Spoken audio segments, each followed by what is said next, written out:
नमस्कार दोस्तों, एक बार फिर से स्वागत है आपका आपकी फेवरेट यूट्यूब चैनल अपनी पाठशाला में। आज हम एक और इंटरेस्टिंग सवाल सीखने जा रहे हैं जो आपको पहले से ही आता है। ठीक है, तो ट्राई करिएगा मेरे से पहले सवाल करने की। सवाल नंबर है हमारा 8।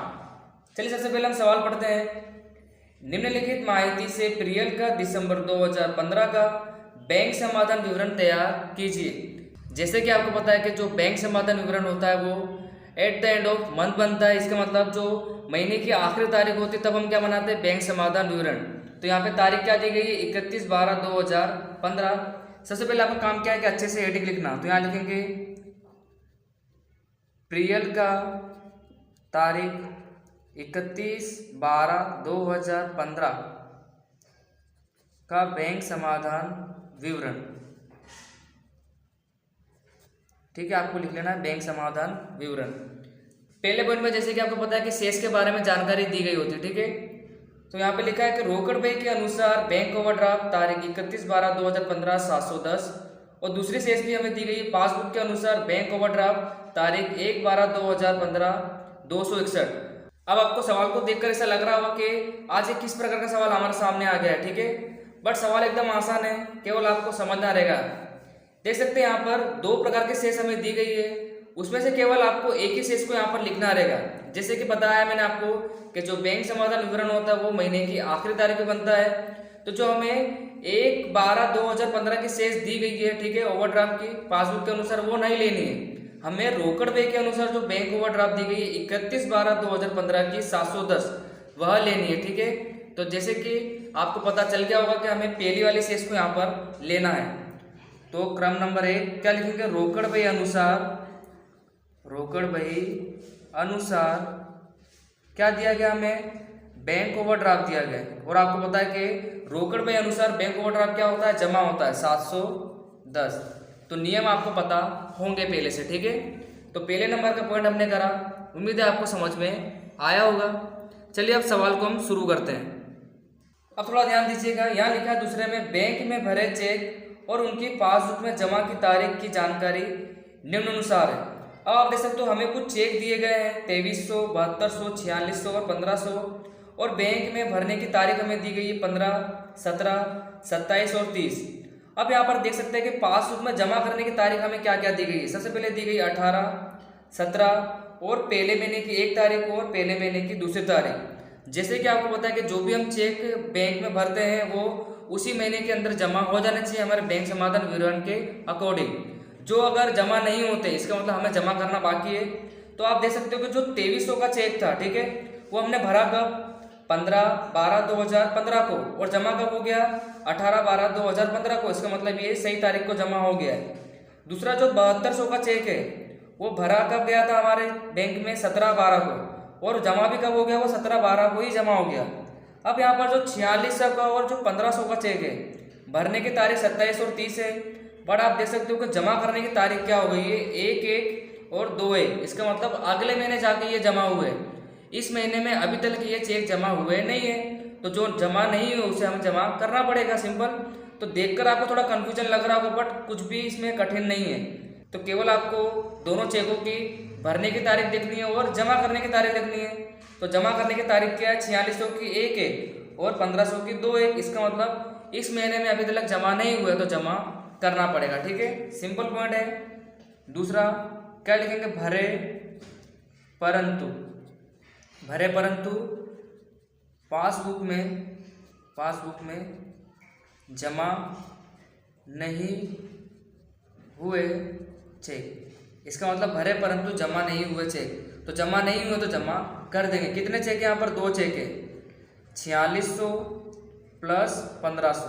दोनों को आपको क्या करना है, जोड़ के लिखना है। ठीक है, तो जब आप प्लस करोगे तो यहाँ पर कितना हो जाएगा, तो यहाँ पर कितना आ जाएगा, 6100।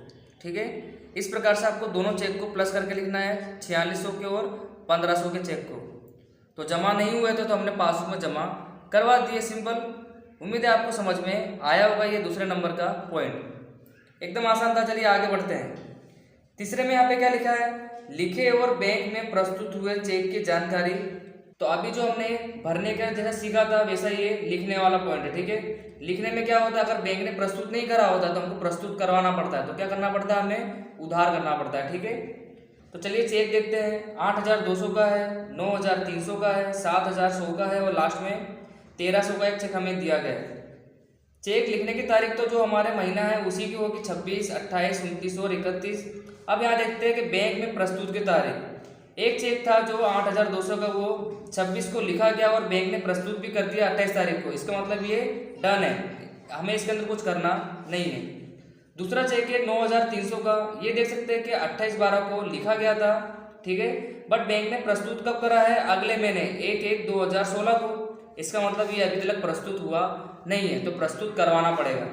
दूसरा जो चेक है 7,100 का, वो देखिए 29/12 को लिखा गया और 31/12 को प्रस्तुत हो गया है। इसका मतलब ये भी डन है, इसके अंदर कुछ करना नहीं है। और लास्ट में जो 1,300 का चेक है वो लिखा गया तो 31/12 को है, बट प्रस्तुत कब हुआ, 2/1/16 को। इसका मतलब जो 9,300 का और 1,300 का चेक है ये अभी तक इस महीने में प्रस्तुत नहीं हुए। इसका मतलब ये अभी तक प्रस्तुत नहीं हुए, इसका मतलब उधार नहीं हुए, तो उधार करना पड़ेगा, ठीक है। तो यहाँ पे तीसरे में लिखेंगे लिखे परंतु पासबुक में प्रस्तुत नहीं हुए चेक। इस प्रकार से आपको लिखना कौन से चेक थे, 9,300 प्लस 1,300, इन दोनों को आपको क्या करना है, प्लस करके लिखना है, ठीक है। तो जब आप दोनों को प्लस करोगे तो यहाँ पर कितना हो जाएगा, 10,600, सिंपल। तो आपको ये तीसरे नंबर का पॉइंट भी समझ में आ गया होगा। तो यहाँ पर जो दूसरा और तीसरा दिया गया था ये देखने में तो थोड़ा अजीब लग रहा था, बट आसान पॉइंट था, ठीक है। चलिए अब आगे बढ़ते हैं। चौथे नंबर का पॉइंट क्या लिखा गया है, बैंक ने पासबुक में जमा किए ब्याज के 400 रोकड़ बही में भूल से वह पक्ष में लिखा है। तो ये तो गलत एंट्री कर दी है। वह पक्ष का मतलब होता है जमा पक्ष, तो बैंक ने भी जमा करा है, बैंक ने सही जमा करा है, हमको रोकड़ बही में क्या करना था, उधार करना था। तो आप देख सकते हो कि हमने भूल से कहाँ लिख दिया है, वह पक्ष में, इसका मतलब हमने भी जमा पक्ष में लिख दिया है। अब यहाँ पर आपको भूल सुधारना पड़ेगी। तो अब आपको क्या लग रहा होगा कि हम कहाँ लिख देंगे इसको, उधार पक्ष में, तो भूल सुधर जाएगी, बट ऐसा नहीं होता है। मान लीजिए अगर हमने जमा पक्ष में एंट्री कर दी है और भूल सुधारने के लिए अगर हम उधार पक्ष में 400 लिखेंगे तो 400 से 400 तो कट जाएगा, ठीक है। तो आपके देखिए यहाँ पर कुछ भी एंट्री नहीं हुई। इसका मतलब अगर आपको सही एंट्री करनी है तो आपको 400 रुपये और कहाँ लिखना पड़ेगा, उधार पक्ष में। तो 400 और 400 कितना होगा, टोटल 800 रुपये हो गया। इसका मतलब आपको उधार पक्ष में 800 रुपये से एंट्री करनी पड़ेगी। एक और एग्जांपल मैं आपको देता हूँ। मान लीजिए आप एक डेस्टिनेशन पे खड़े हो, ठीक है, आपको 10 किलोमीटर राइट साइड में जाना है, ठीक है, 10 किलोमीटर राइट साइड में जाना, पड़ा आप गलती से 10 किलोमीटर कहाँ चले गए हो, लेफ्ट साइड में चले गए हो। अब आप देख सकते हो अगर आप 10 किलोमीटर लेफ्ट साइड में आ गए हो तो आपको वापस से कहाँ जाना है, राइट साइड में जाना है ना। तो अगर आप यहाँ से लेकर यहाँ तक जाओगे वापस तो कितना किलोमीटर हो गया टोटल, 10 और 10 20 किलोमीटर हो गया यहाँ पर। इसका मतलब डबल हो गया आपके किलोमीटर, ठीक है। इसलिए यहाँ पर मैं आपको बोल रहा हूँ कि 800 रुपये से एंट्री करनी पड़ेगी। अगर आप भूल को सुधारोगे तो 400 रुपये तो आपको भूल को सुधारने के लिए लिखने हैं, ठीक है, और 400 रुपये आपके सही एंट्री के लिए करने पड़ेंगे। इसका मतलब 400 और 400 800 रुपये से आपको एंट्री कहाँ करनी पड़ेगी, उधार पक्ष में, ठीक है, आय पक्ष में करनी पड़ेगी। तो उम्मीद है आपको दोनों एग्जाम्पल समझ में आ गए होंगे मेरे। चलिए लिख देते हैं। चौथी एंट्री लिखेंगे बैंक ने बैंक ब्याज के पासबुक में जमा किए जो रोकड़ बही में वह पक्ष में लिखा है, वह पक्ष का मतलब होता है जमा पक्ष में लिख दिया है, जमा पक्ष में लिखा है, इसका मतलब भूल कर रही है। एक बार भूल सुधारेंगे तो 400 कटेगा और दूसरी बार एंट्री करेंगे तो हमारी सही एंट्री होगी। इसका मतलब कितने से एंट्री करनी है हमें, 800 रुपये से। तो यहाँ लिखेंगे 800, सिंपल। बैंक अगर जमा कर रही तो हमें उधार करना था, बट हमने उधार तो करा नहीं, कहाँ कर दिया हमने, जमा पक्ष में एंट्री। इसलिए भूल को सुधारने के लिए कितने से हमने एंट्री करी, 800 रुपये से, ठीक है। तो ये पॉइंट आपके लिए आज नया था तो आपको समझ में आ गया होगा। चलिए आगे बढ़ते हैं। प्रियल की ओर से बैंक ने डिविडेंड 360 वसूल किया जिसका लेखा रोकड़ बही में करना बाकी है। जैसे कि आपको पता है कि अगर डिविडेंड के बैंक वसूल कर रही है, डिविडेंड हमारे लिए लाभ होता है, तो बैंक ने क्या करा होगा, जमा करा होगा। और वैसे भी बैंक अगर कुछ वसूल करती है हमारी तरफ से, तो बैंक हमारे खाते में क्या करती है, जमा करती है। ठीक है, तो बैंक ने क्या कर दिया है, जमा कर दिया है। रोकड़ में लिखना बाकी, इसका मतलब हम क्या करेंगे, उधार करेंगे। ठीक है, तो चलिए एंट्री करते हैं। तो यहाँ लिखेंगे पांचवा, लिखेंगे प्रियल की ओर से, प्रियल की ओर से, प्रियल की ओर से बैंक ने डिविडेंड के पासबुक में जमा करे, पासबुक में जमा किए, जो रोकड़ बही में नहीं लिखे। ठीक है, जो रोकड़ बही में नहीं लिखे, लिख देंगे तो क्या करेंगे, हम उधार करेंगे 360। सिंपल पॉइंट था। और वैसे भी अगर हम डिविडेंड के रोकड़ बही में लिखेंगे तो रोजनामचा क्या बनता है, बैंक खाते उधार डिविडेंड खाते से। तो बैंक खाते क्या हुआ, रोकड़ में उधार हुआ, तो यहाँ पे लिखा हमने उधार पक्ष में 360। सिंपल व्यवहार आपको समझ में आया होगा। आगे बढ़ते हैं। छठा, ओवरड्राफ्ट के ब्याज के 120 बैंक ने पासबुक में लिखा है, परंतु इस व्यवहार का लेखा रोकड़ बही में नहीं हुआ है। अब ओवरड्राफ्ट का ब्याज है, ओवरड्राफ्ट हमारे लिए एक प्रकार का खर्च होता है। अगर उसका ब्याज चुकाना पड़े तो बैंक हमारे खाते में क्या करेगी, उधार करेगी। ठीक है, तो बैंक ने ओवरड्राफ्ट के ब्याज के हमारे खाते में क्या करेंगे, उधार करेंगे। ओवरड्राफ्ट का मतलब ये होता है कि जब हम रकम एक्स्ट्रा बैंक से लेते हैं तो वो हमारे लिए खर्च बनता है। ठीक है, इस प्रकार का दायित्व बनता है, और दायित्व का जो ब्याज होता है हमारे लिए खर्च होता है। तो बैंक क्या करती है, उधार करती है। ठीक है, तो बैंक ने उधार कर दिया है, रोकड़ बही में लिखना बाकी है, तो रोकड़ बही में लिख देंगे। ठीक है, तो क्या करना पड़ेगा, हमें जमा करना पड़ेगा। ठीक है, रोकड़ बही में। तो यहाँ लिखेंगे छठा, बैंक ने बैंक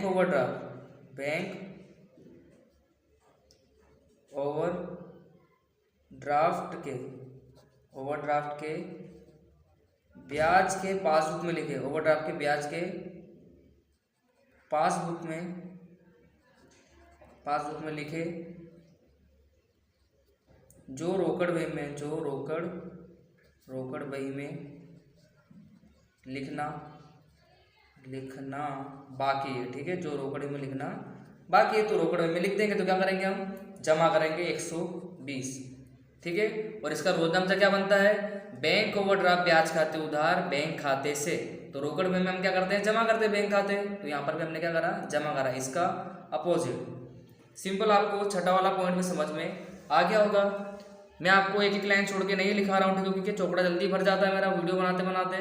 तो जब आप अपनी बुक में करोगे तो आपको एक एक लाइन छोड़ के व्यवहार करने रहेंगे। ठीक है, तो चलिए ये वाला पॉइंट आपको समझ में आ गया। आगे बढ़ते हैं।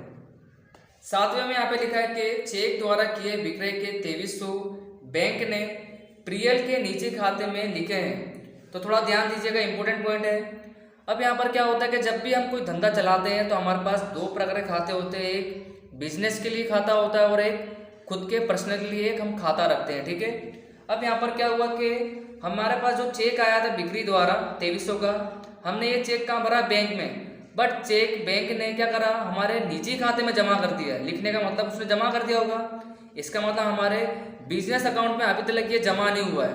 ठीक है, बिजनेस ट्रांजेक्शन था, कहाँ जमा होना था, बिजनेस अकाउंट में, यानी धंधे के अकाउंट में जमा होना था, जो कि कहाँ कर दिया इसने जमा, बैंक ने निजी खाते में। इसका मतलब क्या हुआ, धंधे के बैंक खाते में नहीं लिखा है, मतलब जमा नहीं करा है, तो जमा कर देंगे। सिंपल, आपको समझ में आ गया होगा। अगर हमारे निजी खाते में जमा हुआ है, इसका मतलब हमारे धंधे के बैंक खाते में जमा नहीं करा है, बैंक ने जमा नहीं करा है, तो जमा करना पड़ेगा।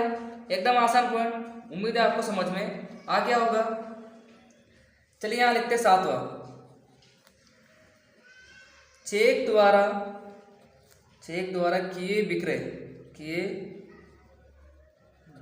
का लेखा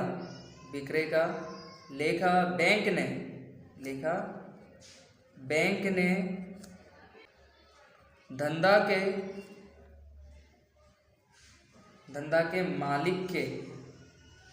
मालिक के निजी खाते में लिखा है, निजी खाते में लिखा है। निजी खाते में लिखा है, इसका मतलब जो हमारे धंधे का खाता है उसके अंदर जमा करना बाकी, तो जमा कर देंगे 2300 का चेक। ठीक है, तो मैं आशा करता हूँ आपको ये वाला पॉइंट भी समझ में अच्छे से आ गया होगा। हमारे निजी खाते में जमा करा था, धंधे के बैंक खाते में जमा करना बाकी, तो धंधे के बैंक खाते में हम जमा कर देंगे। ठीक है, आगे बढ़ते हैं। 8वां पॉइंट, प्रियल की विनती से बैंक ने उधार किए बैंक खर्च 380 छोड़ दिया, जिसका लेखा रोकड़ बही में नहीं किया। तो थोड़ा ध्यान दीजिएगा, बैंक ने हमारे खाते में बैंक खर्च के उधार कर दिए थे 380। हमने पूछा है किस प्रकार के खर्च का ये उधार कर दिया है। हमारा सब कुछ खाते में बराबर चल रहा है, ठीक है, बट फिर भी बैंक ने 380 हमारे खाते में उधार कर दिया। तो अब हमने बैंक की तरफ से कुछ बात करी होगी, मैनेजर से बात करी होगी कि भाई कि हमारे बैंक में तो कोई प्रॉब्लम नहीं है, फिर भी आपने बैंक खर्च के 380 उधार कर दिए। तो इस सभी कारण से हमने बैंक में बात करी, मैनेजर से बात करी। तो अब सोल्यूशन ये निकला कि बैंक ने ये जो खर्च के उधार करे थे ये छोड़ दिए। छोड़ देने का मतलब ये होता है कि जो उधार करे थे वो वापस कर दिए होंगे। इसका मतलब बैंक ने ये रकम को जमा कर दिया होगा। अब बैंक ने तो रकम जमा कर दी है, रोकड़ बही में लिखना बाकी, तो हम क्या कर देंगे, उधर उधार कर देंगे। आई होप आपको समझ में आ रहा होगा मैं क्या कहना चाहता हूँ। हमारे खाते में बैंक ने किसी भी प्रकार के बैंक खर्च के उधार कर दिए थे, ठीक है। हमने थोड़ी बात करी, पूछा कि भाई किस कारण से ये उधार करा है, बैंक से थोड़ी बात हुई, मैनेजर से थोड़ी बात हुई। बाद में बैंक ने बोला कि कोई बात नहीं, हम ये आपको वापस कर देते हैं, यानी आपके जो 380 है ये छोड़ देते हैं। तो जो उधार करे थे वो क्या कर दिए होंगे, बैंक ने जमा कर दिए होंगे। बैंक ने जमा कर दिए, रोकड़ बही में लेखा करना बाकी है, तो क्या करेंगे, हम इसे उधार करेंगे। ठीक है, तो एकदम सिंपल पॉइंट समझ में आ गया होगा आपको प्रैक्टिकल। चलिए इसका लेखा कर देते हैं। 8वां, बैंक ने उधार किए, बैंक ने उधार किए बैंक खर्च के, बैंक खर्च के छोड़ दिए, छोड़ दिए। जो रोकड़ बही में, जो रोकड़ बही में नहीं लिखे, जो रोकड़ बही में नहीं लिखे, नहीं लिखे, तो रोकड़ में लिखना बाकी है, तो बैंक ने फिर से क्या करा होगा, जमा करा होगा, तो हम क्या कर देंगे, उधार कर देंगे 380। आई होप समझ में आ गया होगा आपको। अगर बैंक खर्च के छोड़ती है तो वापस, तो हमारे खाते में क्या करेगी, वो जमा करेगी। ठीक है, तो रोकड़ में उधार करना बाकी है तो हम उधार कर देंगे। आगे बढ़ते हैं। 9वां, लिखे चेक में हस्ताक्षर करना भूल गए, जिससे बैंक ने 2000 का चेक वापस किया। अब यहाँ पर क्या हुआ कि हमारे पास से कोई व्यक्ति 2000 रुपये मांगता होगा, ठीक है, तो हमने उसको एक चेक लिख कर दिया 2000 का। बट अब इधर क्या हुआ कि जो चेक दिया था उसमें हमने हमारी साइन ही नहीं करी। साइन नहीं करेंगे तो बैंक हमारे खाते में से पैसे काटेगी नहीं, इसका मतलब कम नहीं करेगी। तो यहाँ पर क्या हुआ है कि पैसे कम नहीं हुए हमारे अकाउंट में से, तो क्या करना पड़ेगा, हमें उधार करना पड़ेगा। मान लीजिए अगर हम साइन करके दे देंगे तो बैंक क्या कर देगी, इससे उधार कर देगी। इसका मतलब यहाँ पर उधार करना बाकी है, तो उधार करेंगे। समझ में आ रहा होगा आपको। हमने एक चेक लिख कर दिया था, हस्ताक्षर करना भूल गए, तो हस्ताक्षर कर देंगे तो बैंक क्या कर देगी, उधार कर देगी। और वैसे भी अगर हम सही प्रकार से चेक देते तो बैंक हमारे खाते में क्या करती, उधार ही तो करती ना। तो यहाँ पर तो केवल साइन ही करना बाकी, तो हम साइन करके दे देंगे। तो साइन करके देंगे तो बैंक क्या कर देगी, हमारे खाते में उधार। इसका मतलब कि उधार करना बाकी है 2000 का चेक, तो उधार कर देंगे। एकदम आसान पॉइंट, समझ में आ रहा होगा आपको, प्रैक्टिकल समझना है। साइन करना रहेगा तो साइन करके फिर से दे देंगे, तो हमारे खाते में क्या हो जाएगी, रकम उधार हो जाएगी। तो 9वां पॉइंट, लिखे चेक में, लिखे चेक में हस्ताक्षर करना, हस्ताक्षर करना भूल गए, जिससे, जिससे बैंक ने चेक वापस किया, वापस किया। तो क्या कर देंगे, हम हस्ताक्षर कर देंगे तो बैंक हमारे खाते में उधार कर देगी। कितने, 2000, तो यहाँ लिख देंगे 2000। सिंपल, समझ में आ गया होगा आपको। आखिरी देख लेते हैं, यहाँ पे लिखा है बैंक में वसूली के लिए भेजी हुंडी 3000, बैंक ने 100 चार्ज लेकर वसूल की, जिसका लेखा रोकड़ बही में करना बाकी है। अब यहाँ पर क्या है कि हमारे पास एक ग्राहक की हुंडी होगी, ठीक है। अब यह हुंडी हमने बैंक द्वारा वसूल करवाई है। बैंक हमें ये फैसिलिटी देती है कि अगर आपके पास कोई ग्राहक की हुंडी हो तो हम आपको वसूल करके दे देंगे। बट बैंक फ्री में वसूल नहीं करती। आप देख सकते हैं कि 100 रुपये उसने चार्ज लिया हमसे, ठीक है। तो बैंक ने वसूल तो करा, 100 रुपया चार्ज भी लिया। और पहले भी मैंने आपको बता दिया कि बैंक हमारी तरफ से कुछ भी वसूल करती है तो हमारे खाते में जमा करती है, ठीक है। तो बैंक ने जमा कर दिया, रोकड़ में लिखना बाकी है, तो क्या करेंगे, हम उधार करेंगे, ठीक है। तो 10वां, बैंक में वसूली के लिए वसूली के लिए भेजी हुंडी, भेजी हुंडी बैंक ने वसूल करी, बैंक ने वसूल करी जो रोकड़ बही में, जो रोकड़ बही में नहीं लिखा है। ठीक है, रोकड़ बही में नहीं लिखा है तो क्या कर देंगे हम, उधार कर देंगे। और वैसे भी अगर हमारे खाते में पैसा आएगा तो हमें क्या करना पड़ता है, रोकड़ बही में उधार करना पड़ता है। बैंक खाते उधार, हुंडी खाते क्या हो जाएगा, जमा। तो बैंक खाते हमने रोकड़े में क्या करा, उधार करा है। ठीक है, तो यहाँ पर क्या करेंगे हम, उधार करेंगे। कितने रुपये, 2900। हमने यहाँ पर 100 रुपया चार्ज के माइनस कर दिए। ठीक है, तो आपको ये पता होगा कि अगर बैंक 100 रुपया चार्ज ले रही है तो माइनस करके आपको रकम लिखने पड़ेगी। तो बस सवाल हमारा यहाँ पर पूरा हो गया है। देख सकते हैं कितना आसान सवाल था। उम्मीद है आपको सवाल ये वाला भी समझ में आ गया होगा। अब आपको पता है आखिरी में आपको टोटल करना है। टोटल करने के लिए मैंने आपको बताया था कि जिस पक्ष का टोटल ज़्यादा है उसे आपको दोनों तरफ लिखना रहेगा। तो यहाँ पर उधार पक्ष का टोटल ही ज़्यादा है, 17,040, जिसे आपको दोनों तरफ लिखना है। ठीक है, 17,040। अब आपको क्या करना है कि जितनी भी हमें जमा पक्ष की बाकियाँ दी गई है वो सब आपको इस टोटल में से माइनस करनी है। ठीक है, तो जब आप माइनस करोगे तो यहाँ पर आएगा 7,810। तो इस प्रकार से जमा पक्ष में आ रहा है 7,810। अब आपको पता है कि सबसे पहले हमने रोकड़ बही के अनुसार लिखा था बैंक ओवरड्राफ्ट। इसका मतलब दोबारा क्या आएगा यहाँ पर, पासबुक अनुसार, पासबुक अनुसार आने वाला है, पासबुक अनुसार। और आपको ये भी पता होगा कि पासबुक अनुसार जमा को हम क्या बोलते हैं, बैंक शेष बोलते हैं। क्या बोलते हैं, बैंक शेष। तो इतना तो आपको याद रखने के लिए क्या था, मैंने आपको 4 पॉइंट को आपके जो सवाल की शुरुआत होगी और जब आप सवाल पूरा करोगे तब आपको इन्हीं 4 पॉइंट में से कोई 2 पॉइंट लिखने रहते हैं। ठीक है, तो रोकड़ बही अनुसार हमने लिख दिया था। अब नीचे क्या आएगा, पासबुक अनुसार बैंक शेष 7,810। तो अब आपको पता है कि आपको होमवर्क में उदाहरण नंबर 7 करना है, जो इसी प्रकार से एक भी पॉइंट वहाँ पर अलग नहीं है। तो मैं ऐसी उम्मीद करता हूँ कि आप होमवर्क में उदाहरण नंबर 7 अच्छे से कर लोगे। तो बस आज के वीडियो में अब हम इतने रखेंगे। हम आपसे फिर से मिलेंगे नेक्स्ट वीडियो में।